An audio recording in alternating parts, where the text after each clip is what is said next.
And we're back with the 2023 Las Vegas Challenge presented by Innova Disc Golf. This is the MPO Chase Card, Round 3, Back 9. I'm Andrew Fish, joined here by Nathan Queen. How's it going? I'm doing great. We're back on the Millennium course. This is moving day. There's a cut to 40%, and a lot of really solid action here. So far, we've seen Calvin Heimburg really getting after it. He's up to tied for third in the event right now. Yeah, and Joel Freeman also keeping that front nine clean with the 3 down, looking to get some more birdies. Andrew Marwede and Luke Samson bringing a bit of bogeys into play, but still an opportunity to grab some birdies on the back nine and move back up that leaderboard. Yeah, and there's our current top 10 through 9 holes. You see just how competitive it is. This is a deep, deep field, and every single event, every single year, it seems to get harder. Yeah, and moving into the back 9, hole 10, 388-foot par 3. Got this OB water on the right side, which is going to be the main hazard on this hole. If you can carry out over top of it with something high and fade back towards the pin, that's going to be your best opportunity to park it. Calvin flirts with all of that line, but does get to stick on the hillside. He'll have a pretty routine tap in for a birdie. Yeah, keeping that round going. Yeah, and I was also going to say forehand plays good as well if you don't mind skipping towards that OB. Just got to control that distance. In round 1, we had seen Joel hang it way too far left, just kind of turn it over, and then he actually threw his upshot out of bounds. So the struggle continuing for him a little bit on hole 10. Yeah, but since his first shot went out, he actually has improved so far on the hole. Yeah, he'll be putting for his 3. Marwede kind of out there in no man's land.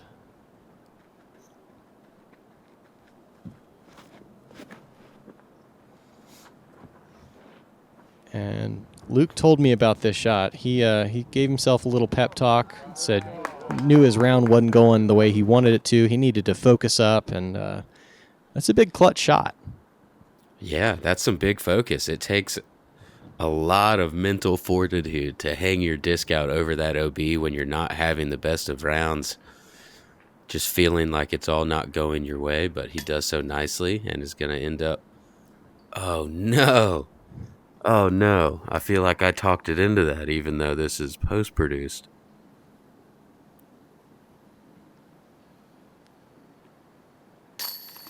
Joel appears to elect to re-putt, so he'll take 3 shots, 2 out-of-bounds strokes, and take a 5. That's man. tough. He didn't do anything super wrong. No. Didn't miss by much on the drive and missed by even less on the putt. Overcommit is always better than an undercommit, but it's hard to feel that way when it rolls right back OB. Yeah. Golf's a little silly sometimes. We saw with Luke Humphreys in round 2 that you can throw really well and not really score. Hole 11, kind of an ideal condition for this. A little bit of tailwind, a little bit of crosswind to help your disc ride. 635 feet. The green's in the way. You make a choice to play short or long of it. And then the basket perched here on a little bit of a ridge. Nathan, anything special happen on this hole? I don't know. We'll have to wait and see. Big tug by Vinny, leaking left. There's a lot of room over there, but perhaps some squirrely lines. Yeah, as long as you get up to that green, this hole really isn't that long, so you should be able to manufacture away at least a circle 2, if not closer. As Luke Samson almost getting there from the tee pad. Great tee shot there. Yeah, pushing 6 bills.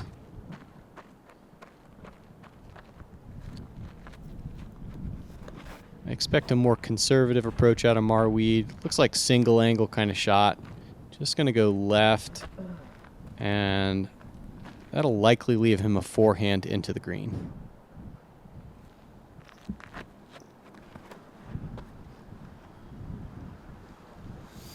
Joel getting a bit more aggressive, trying to get to that gap across the green.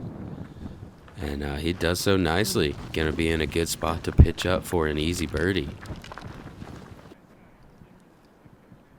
Just looking at that shot, it seems like Joel didn't really throw it hard, but spun it so well that it just carried and carried and carried.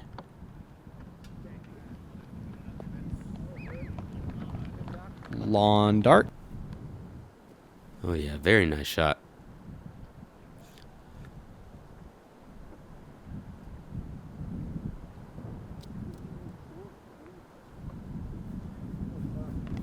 And not much left there for Calvin. Just a little touch of the wrist. Gonna put himself inside circle 1. Same thing for Joel. And Luke, not having the best angle to really run that putt, gonna go ahead and lay it up. And we did see one eagle, as you, I believe, were alluding to earlier. Kevin Jones able to get it in for the 2 here on hole 11 today. Yeah, well, I'll cross-pollinate a little bit. You can catch that on the Jomez Pro coverage. Eagles are special, especially when the hole is 6 hundo. Yeah, and it was a putt. Oh, diamond. Brings us into hole 12, 1,000 foot, par 5, only par 5 on the course today. Big shot off of the tee, big shot, and then a little up shot, or you could throw roller second shot and possibly have an opportunity for the eagle. There is some OB left side and OB right side if you get a bit astray, but pretty wide fairway. And look at this wind start to swirl. The tailwind we had on 11 is now a little more vicious as a heady. Yeah, definitely some gusting going on here. Not something we've seen the rest of this round. And you see how soft Luke spun his wrist or snapped the disc right there, and that is to counteract that headwind.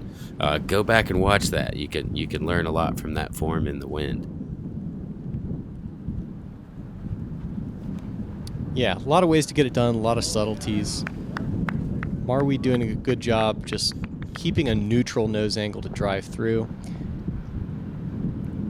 And you see Joel's hair always perfectly coiffed. You see Calvin's. Calvin looks like a Cabbage Patch doll gone awry. But I like it. And, oh my, towering shot by Joel. Never really gets back.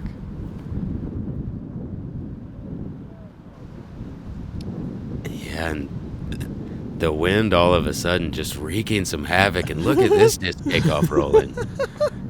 Oh, no. It's inbounds. I think the shot went 700 feet to go about 280. You can see him smiling back there. He's like, what just happened? Yeah, at this point, Calvin would be smart to pack it in and go play for a 5. Marwede able to push past the sand trap at the corner. He should have a forehand in. And Joel getting really creative. I don't like exposing flight plate in this wind, but he's back to the fairway temporarily. Oh man, that wind is just going. Oh, this is just insulting. No way. At this point, he could have pitched sideways 70 feet, I think. Oh man, at least it stopped. I'm glad it didn't keep going.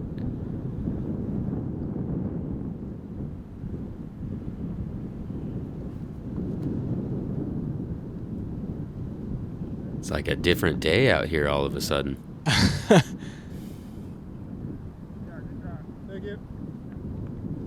Yeah, and Luke with a solid second shot there, going to have a good opportunity to get up and down for birdie. Joel's 4th, still from pretty far back. He's going to run it to the left side. And I believe that was his most overstable destroyer. He is not messing around with the wind anymore.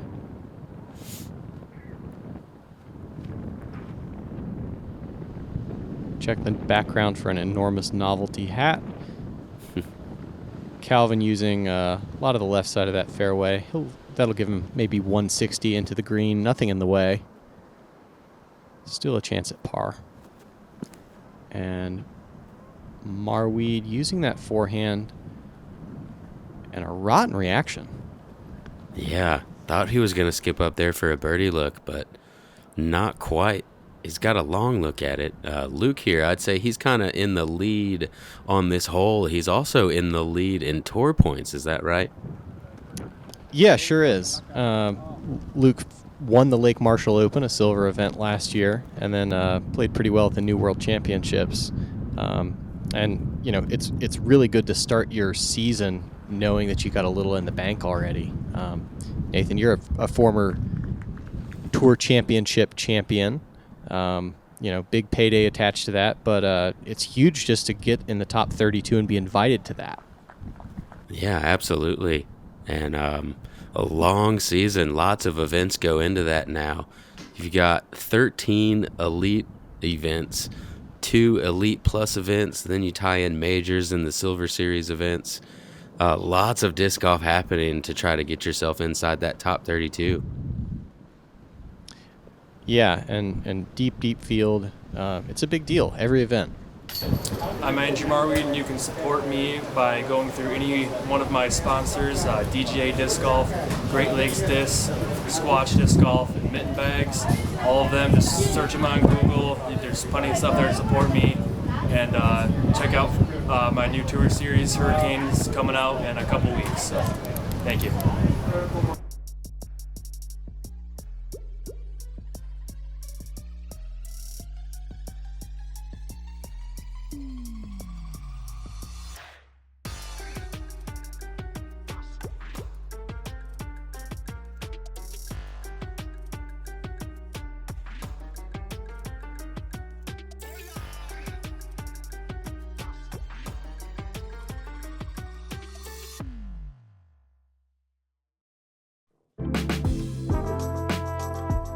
Hole 13, uphill shot, playing into a little bit of a headwind. There's a green to the left that catches a lot of nose-up shots, and then a sand trap short.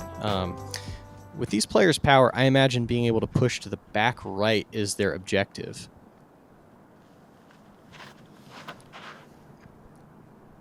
Calvin a little low and flat. This has sand trap written all over it. Yep. And technically that's in a hazard. He will putt from there, but take a penalty stroke.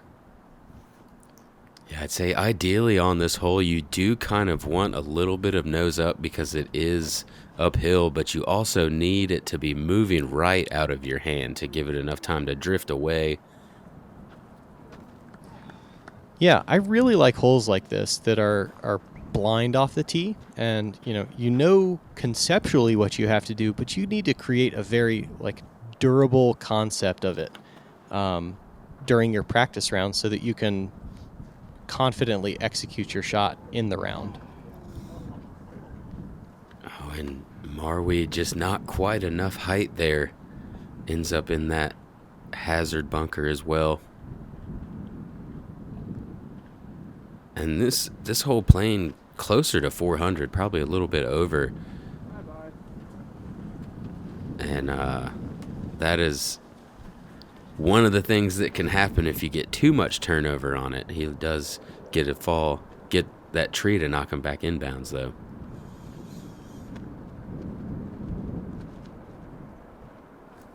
That leaves kind of a delicate approach.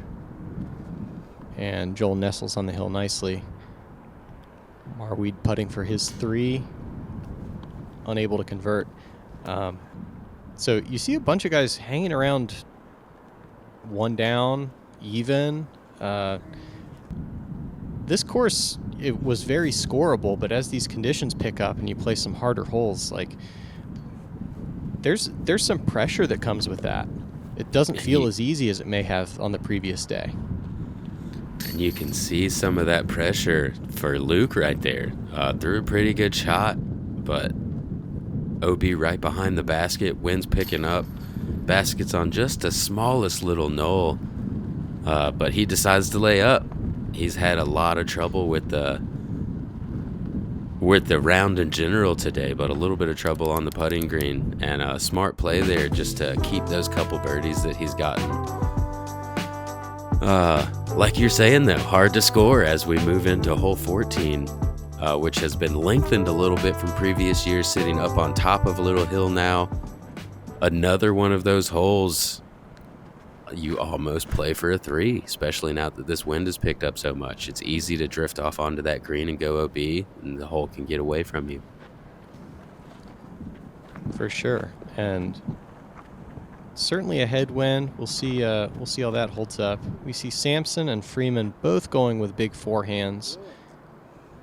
Marwede likely to do the same. It's a little high. And Calvin told me there was a lull in the wind. He really likes this shape. And he knows that a full swing gets him to the basket. He doesn't have to back off of it. But, he never got it all the way to the right. So that's going to land on the green. He will have a putt for 3.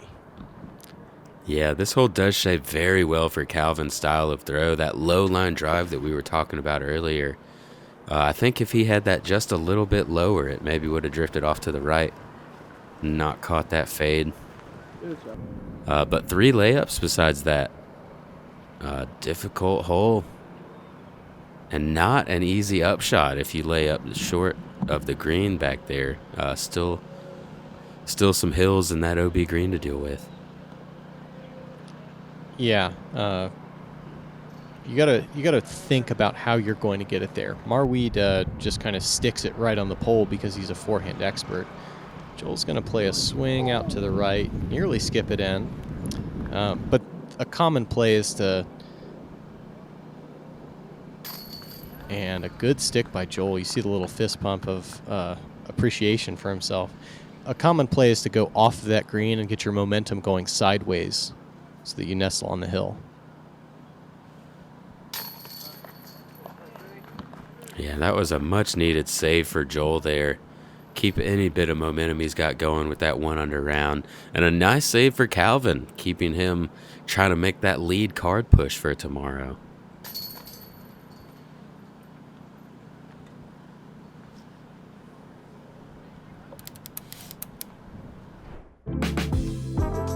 Hole 15 is a par 3 in the 330 range or so, playing subtly downhill, OB cart path to the right, and there is a string line left and long near that rock pile.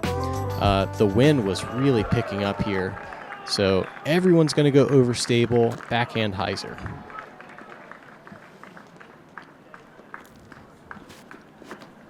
Pretty severe tailwind.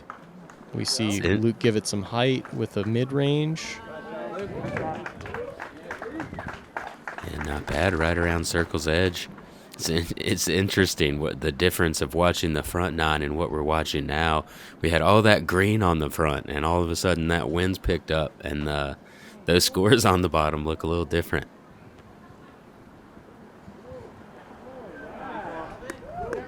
Joel uses the full width with his gator. Lands pretty much next to Samson. We'll see what kind of look they have. There are some bushes down there that are... I don't know if they're well placed, but they are randomly placed. And despite having no leaves on them, the branches are very intrusive to your putting lines. Yeah, Calvin getting back on track, though, shouldn't have any of those branches in his way. Looks like he may have gone with the fairway driver there, and Marwede ends up just a bit short. Scary putt here, got OB behind it.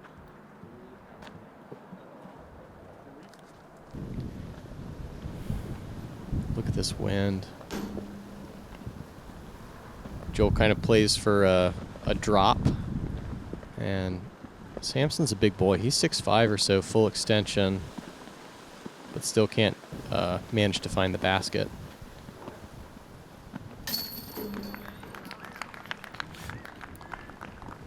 Nice putt from Calvin. Puts him 8 down on the round. Hey everybody, thanks a lot for watching the coverage. I got to give a huge shout out to Innova and all my other sponsors. I got a strong team behind me this year. Check me out on Instagram and YouTube at Joel Freeman Wholehearted.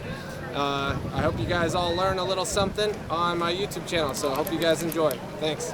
I just think the plastic is very premium. It's a high quality material. The way the disc feels in my hand. I think it's the quality of plastic. It's unlike any other plastic that you'll find in the industry. The quality is better than any other company out there. Again, just consistent plastic. It's something I can consistently trust on every single throw. There's so many discs to choose from, and I guarantee if you tried every disc in the lineup, you're gonna wanna put multiple discs in your bag. It's extremely high quality. You can only say so much, they have to eventually just try it themselves and see.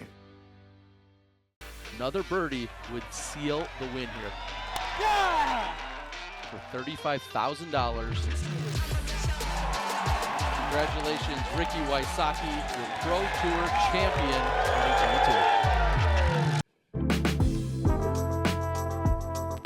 2022. Going into hole 16, par 4, around 700 feet or so. Really got to get a turnover off of the tee with that right-handed backhand if you want to carry a lot of distance. It is possible for some of these players to reach this ball golf green that we just went over with that big flex backhand. Forehand could play well also. Still going to be reachable. Gotta imagine that's the destroyer out of Calvin. He makes the right mistake and overturns it a little bit. Still some ground action, but wide open 240 into the green.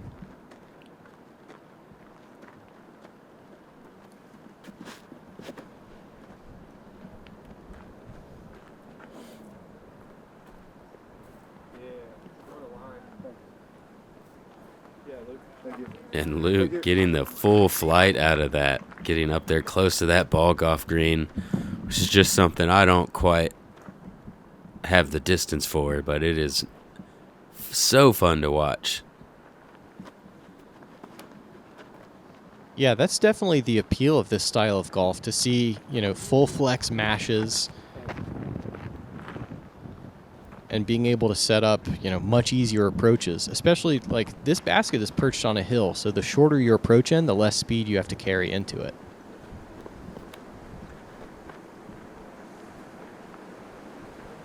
Marwede going to start a little more left than everybody else, but it seems to be a flippy enough disc.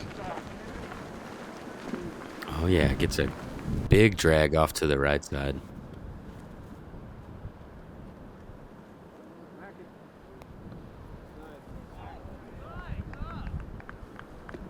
Great control there from Calvin.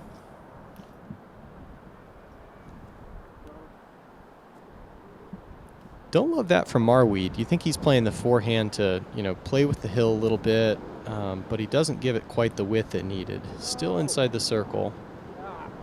And Freeman, a little bit of the opposite problem, not enough height.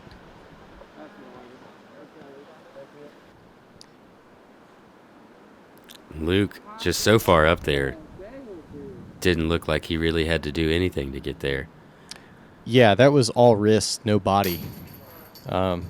Luke definitely uses his entire body for most of his shots, and he told me he spent a lot of the winter in the gym. He needed to get bigger and stronger. If you look at footage from last year, he was looking like a withered child, but able to very efficiently use his body to make those shots. Calvin keeping his hot round going, getting to 9 down now. Still in that tie for third place.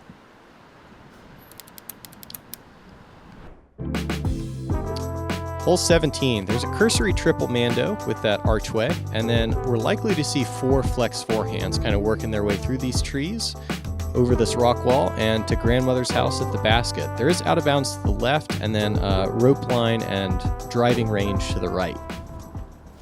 I guess I should say net because it is a golf hole. It's not a driving range.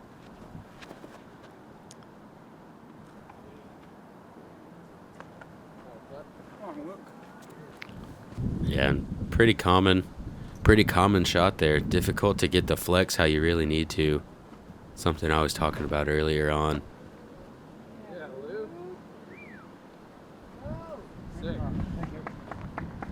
And yeah, almost a circle one there. Looks like he's going to be 40 feet or so.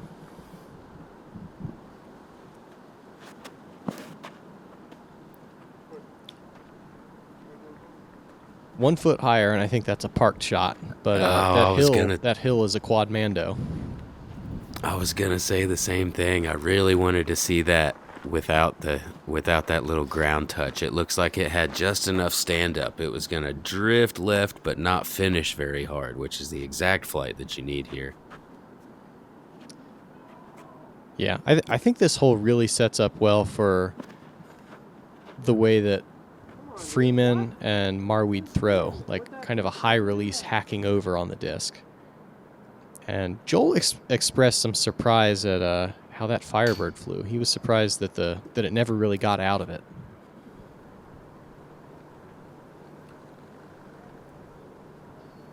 Yeah, looks like he was lucky to stay in bounds, though. Gonna be, tapping in an easy 3 there.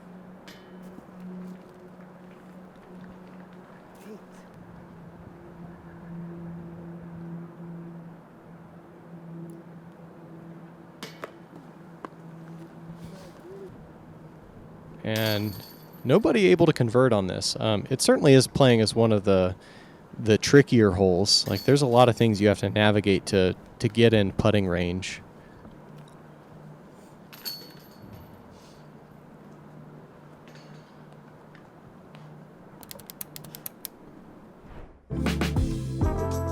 And into our finishing hole for round 3 before the final cut, 40%. Move on to that final round. 402-foot par 3.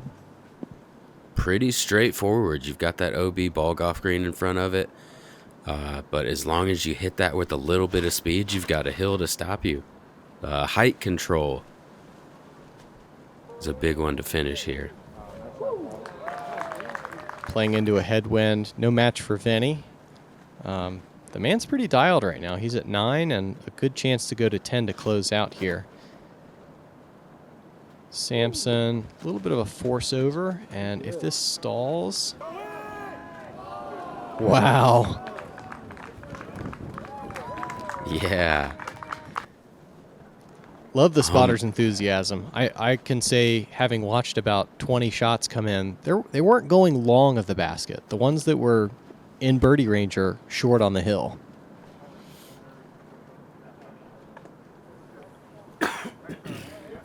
And it's got to be tough to be a spotter out there, being in the same spot all day. Final card coming in, still showing some enthusiasm there. Shout out to him. That's tough to do. Yeah, absolutely. It completely takes an army to get an event like this going. We mentioned it in round 2, the number of volunteer hours, but throughout the year they've done work days to work on tee pads and other stuff. Just 100 feet short. That's fine. So even though this is a city-owned facility, the vast majority of the work is performed by volunteers for the disc golf part.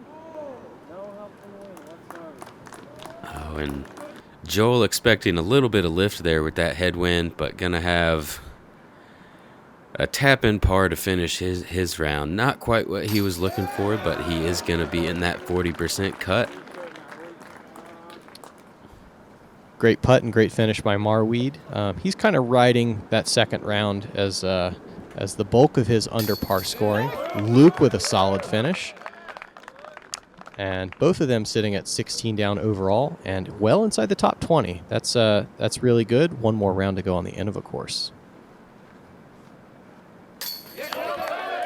But the man on the card today, Calvin Heimburg, 10 under par, getting him to 23 under on the weekend. Tied for third, going to make that move to lead card tomorrow. Yeah, so we see a little bit of redemption for our back 9. A little sluggish in the middle, but closing out strong. And our top 10 right now, you see Kevin Jones out to a 2-stroke lead. Calvin jumps up to that lead card, and then we'll have Macbeth, Presnell, Girthy, and Gibson on the Gatekeeper Media chase card. A lot of folks still in contention, so make sure you stay tuned. Yeah, going to be a fun round to watch. Thank you all for subscribing and all your support. For Andrew Fish, I'm Nathan Queen, and we will see you guys out there.